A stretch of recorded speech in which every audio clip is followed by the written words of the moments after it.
I'm part-time GP and locum GP, and I work part-time in emergency medicine, urgent care, that sort of thing. And I've been doing that since I finished the Exeter GP training in 2016. I've worked both in Exeter ED and also in more recently in Tiverton Urgent Care Centre.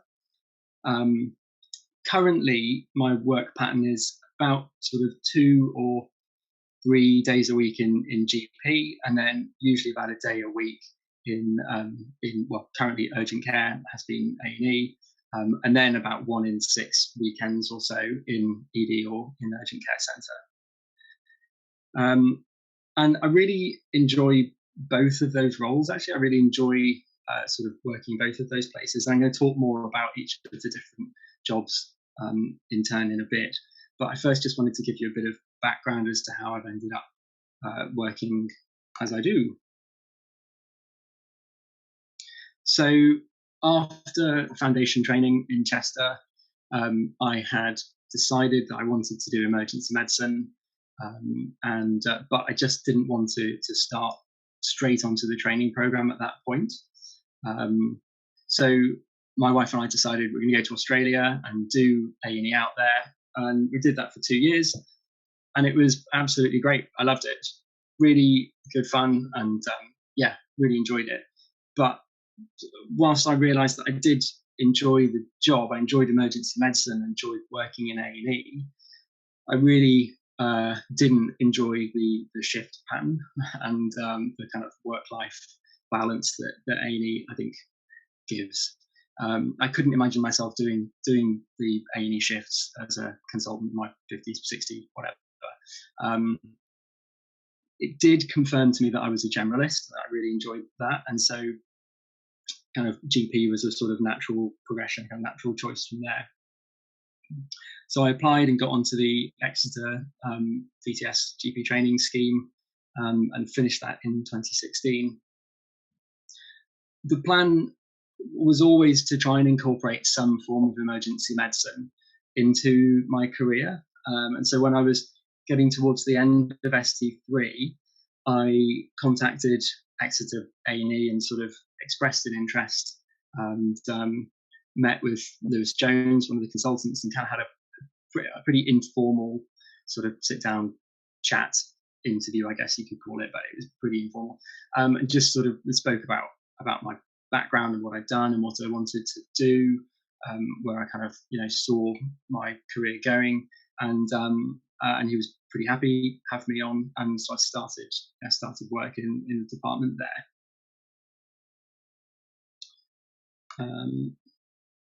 No, not yet. So and so I've been doing that kind of ever since, really. I started work when I first started there. I started as an SHO because I haven't worked in that department before, and then after a short period of time, they were quite happy with me. Then sort of moved up to being a middle grade, and that's what I've sort of carried on to then. The SHO job in ED is kind of much the same as an SHO job in other departments or other hospitals, but the step up to middle grade, I think Hannah will probably agree, and others, it's quite different. There's definitely different aspects to that role. I think that the things that are different, firstly, you've got much more of a role in helping to run the department and keeping flow sort of going through the department as well. You're obviously supporting the junior staff and reviewing patients and helping them make kind of, or making the more difficult discharge decisions. And then on a practical level, there's you're sort of reviewing x-rays that people aren't quite sure about and signing off ECGs and those sort of practical things as well.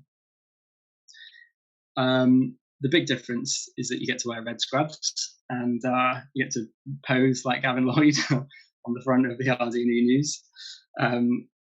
But I guess just when I wrote that list of things, even reading it back to myself, I thought, well, actually, looking back, I'm not sure I was quite that, sort of confident to do all of those things. And so I think what I would say, if you look at that and you think, oh, actually, I'm not quite sure about I'm not that confident in interpreting X-rays or ECGs or whatever. Don't let that put you off. If it's something that you're interested in doing, working in emergency medicine, don't let that put you off, because the consultant team are really great. They're really supportive. They're really nice and friendly and really approachable.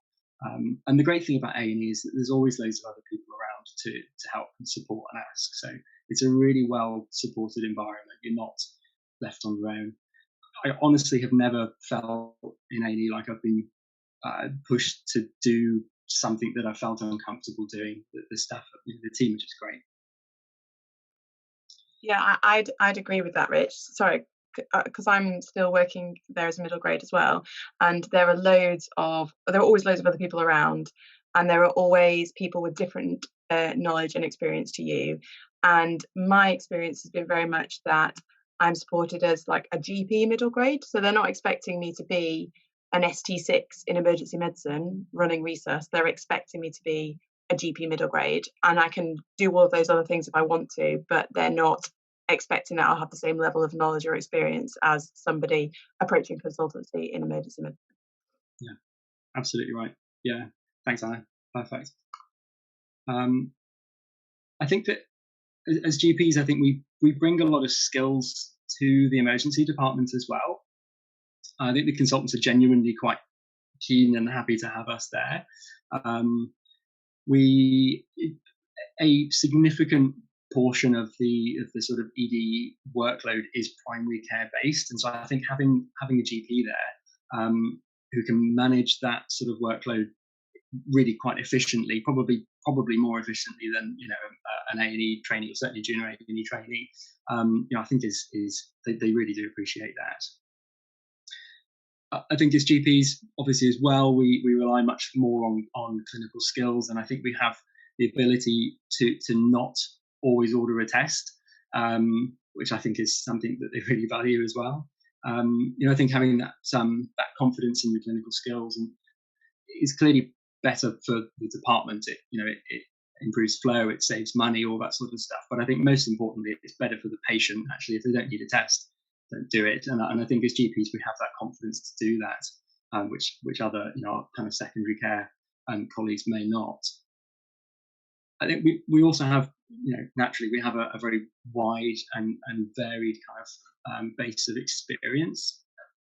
Often in GP training, we will have gone through rotations in peds or gynae or psychiatry or whatever that A&E trainees, if they're doing run through training, they might not necessarily have had that. So I think we bring that there as well. And we're also obviously very good at managing risk. It's kind of what we do. It's our bread and butter, really, isn't it? And safety netting and that side of things. So I think we've got a lot of skills already from GP that are just really well transferable to an A&E setting, basically.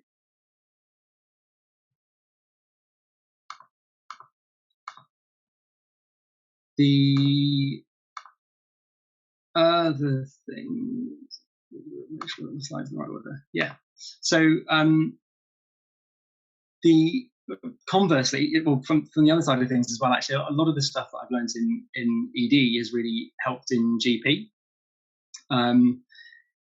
Things like acute kind of joint and limb injuries and head injury assessments and things. Having confidence to just quite quickly and confidently assess people with those sorts of things, I think is really helpful, isn't it? Because it's things that we come across not infrequently in GP. It's also, you have like somebody collapse in the waiting room of your GP surgery or whatever. Having the confidence to kind of go and assess them, I think, just takes the pressure off the situation, really, doesn't it? And the other things that I've learned in ED, or that I've developed my skills in ED, have been in prioritization and also in time management skills, which I think are totally transferable to GP, particularly when you're looking at like a duty session or something. Be able to quickly and accurately prioritize people and stuff is clearly really important. But I think more than that, I find it quite fun. I really quite enjoy my time there. I really love the practical skills that you get to do, like sort of suturing and packing noses and just reducing dislocations and stuff like that. It's really find it quite fun stuff, really. It's something that, clearly when I started, I wasn't that confident in doing, but as we've said, there's loads of people around that can help, and you just sort of learn as you go, and it's great. I really enjoy that practical side of things. In GP, we get bits of practical stuff, but I think I really value my time doing practical stuff in a kind of A&E environment. I've put that direct team working environment, for want of a better phrase, really. I think obviously in GP, it's, the definition of GP is team working, isn't it? I mean, that's what we do. But I think that in A&E, I found that there's more, I really enjoy the sort of more direct team working or team contact, I guess, literally being in a room with your colleagues and things, and just being able to have a quick chat between when you're writing your notes and things like that, I really enjoy. And then the opportunities to kind of help out in resus and with traumas and sedations and things like that. So the stuff that wouldn't necessarily be that confident in doing, but to be able to help out in that sort of situation when it's completely controlled and it's being run by one of the consultants, I think is great. That's something that I really enjoy.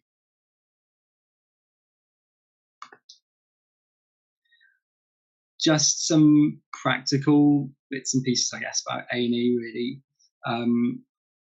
Just some sort of contact information. So Harriet is one of the secretaries in ED, and she kind of controls a lot of the locum type shifts, really. So it's contact for her. And I think broadly there's two different, obviously there's loads of different options, but two kind of broad options for GPs working in ED. The first is that they do GP twilight shifts, Friday to Monday, 4 till midnight. The hours are a bit negotiable, a bit flexible around that, because I don't think that the uptake is fantastic. Well, certainly it's not full. So there is some negotiation about hours, and the pay is £65 an hour. It's roughly equivalent to the same pay that you get in Devon doctors, really. And then there's obviously locum shifts, which are standard about 8 or 10 hours there or thereabouts, and the pay is again much the same, really. And then more recently, I've been working in Tiverton Urgent Care Centre. So it's somewhere, it's run by the ambulance service, and it's sort of somewhere between a minor injuries unit and an A&E. That's where it kind of slots in, basically. And you see a mixture of walk-in patients and also some pre-booked GP extended access appointments as well. The walk-ins are mainly minor injuries, minor illnesses, sprains, strains, fractures, that sort of stuff, minor illnesses as well. The GP extended access appointments are GP extended access, so they're just GP appointments that can be booked by either the GP reception team or by 111. And it's supposed to be a sort of service that's completely continuous with their own GP surgery. It isn't always, but that's what it's sort of set up to be. In the urgent care centre, we've got X-ray most of the time, not quite all the time, but most of the time, and we've got some point of care testing as well for blood, so we can do INRs and a CRP and venous blood gas, bits and pieces like that. Not everything, but bits and pieces. And it's kind of fully set up like a A&E minors, really. So you can, the suturing and IV medications and nitrous and plastering, all that sort of stuff. The team that you work with is a healthcare assistant, and then there's either a nurse practitioner or a paramedic, and then there's the GP. And they're great as well. It's a really nice team up there. It runs really well, actually. You do get, so it's on Adastra, the DDoC computer system. You do get access to the GP summary care records, so you get some information. Like you get the sort of diagnoses and you get the last consultation, and you get the repeat medicines and things like that, but you don't get full access to the GP notes. And it's generally busy, but not mad busy. It's not too bad, and it is a nice place to work. The the shifts are set up so there's either an early shift. They're quite short shifts actually. You either do an early shift 9 till 2:45 or a late shift 2:45 till 8:30, and the pay is much the same basically across the board.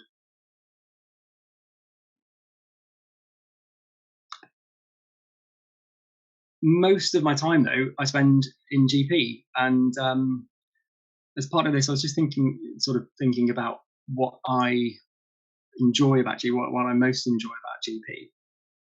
And I think something that you don't, or something like you don't get from A&E and the urgent care centre is the ability to follow people up and actually just see what happens to people. And I do really miss that when I'm there, and I really value it when I'm in GP. It's obviously GP is very challenging. You don't have the ability as much as you do in other places to just kind of pass the buck, which has its positives and negatives, its pros and cons, really, doesn't it? But I do find that a good aspect of GP, and it's varied. But I think for me, the most important thing, or the thing that I most enjoy about GP is the flexibility of it and the ability to kind of strike a good work-life balance, and you to be able to sort of choose your working hours, your working days, and kind of vary your career to include any sort of interests that you have, no matter what that is. There's really loads of opportunities to incorporate different specialist interests that you might have. Also, the ability to kind of choose not to work at all for periods of time, and that's what I did back in 2017, 2018. Worked for a couple of months and then would take a month off and go traveling. So I set up that pattern basically of working for sort of 2 or 3 months and then having a month off and going traveling somewhere, and then working for another 2 or 3 months, having a month off and going traveling. It was great. I mean, I absolutely loved that time. We went hiking in Patagonia, climbed Kilimanjaro, went to America, went to Costa Rica. Like, it's absolutely ridiculous, but absolutely loved that time. And I think to have a job that gives you the ability to do that is, well, it's priceless, isn't it, really?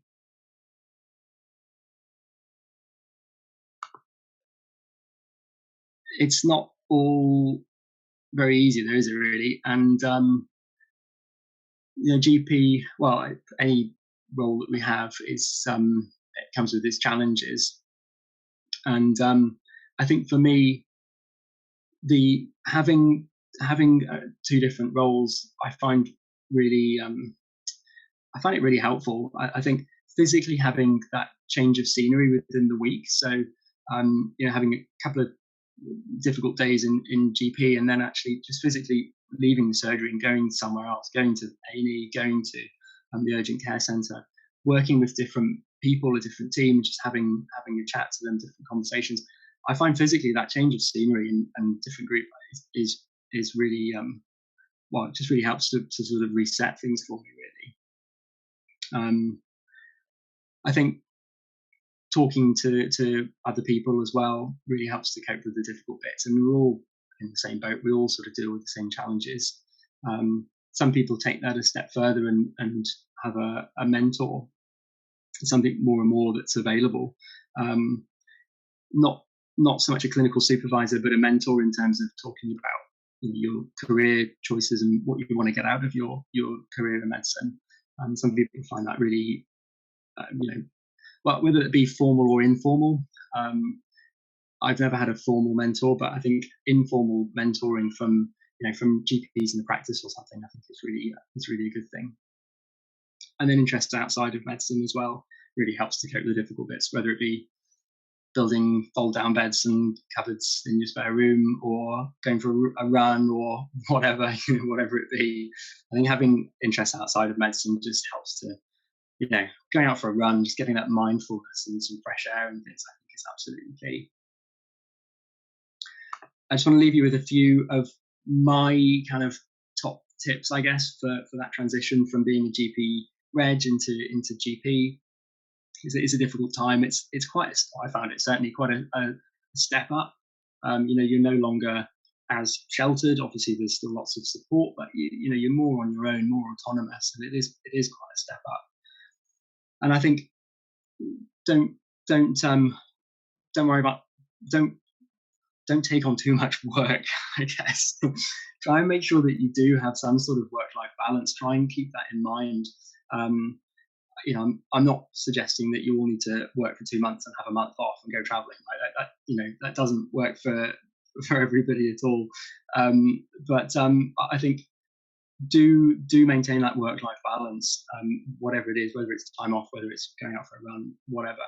I certainly found that even though in the months when I was working, between traveling, even though I was working harder to try and earn more money, I was working more days of the week. I think because I'd had quite a big break, I was a better doctor for it. I think it helped to stave off that compassion failure that I think is quite easy to fall into, and try and prevent that burnout that we're all at risk of, really. I think I'd encourage you to reflect on what you enjoy about general practice. Think about which bits of it really kind of speak to you and you really connect with, and think about ways in which you might be able to incorporate more of that into your day-to-day role, whether that be a specialist interest in whatever, in women's health or pediatrics or emergency medicine, whatever, or education. I think about what you really enjoy and try and incorporate that more, because I think if you're doing more of what you enjoy, it makes the time doing the stuff that you find more difficult a bit better. It makes it more kind of tolerable, and I think it makes you better at it as well. Provide a better service to your patients and things. And talk to people. Think about having a mentor, whether it's formal or informal. I'd certainly recommend Valent Group. Having people to talk to about what you're going through in difficult cases and things, I think is a really beneficial thing, and I would well encourage it.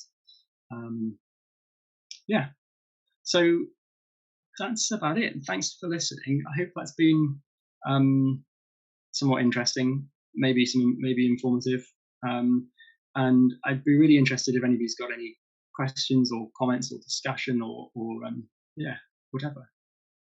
Thanks very much.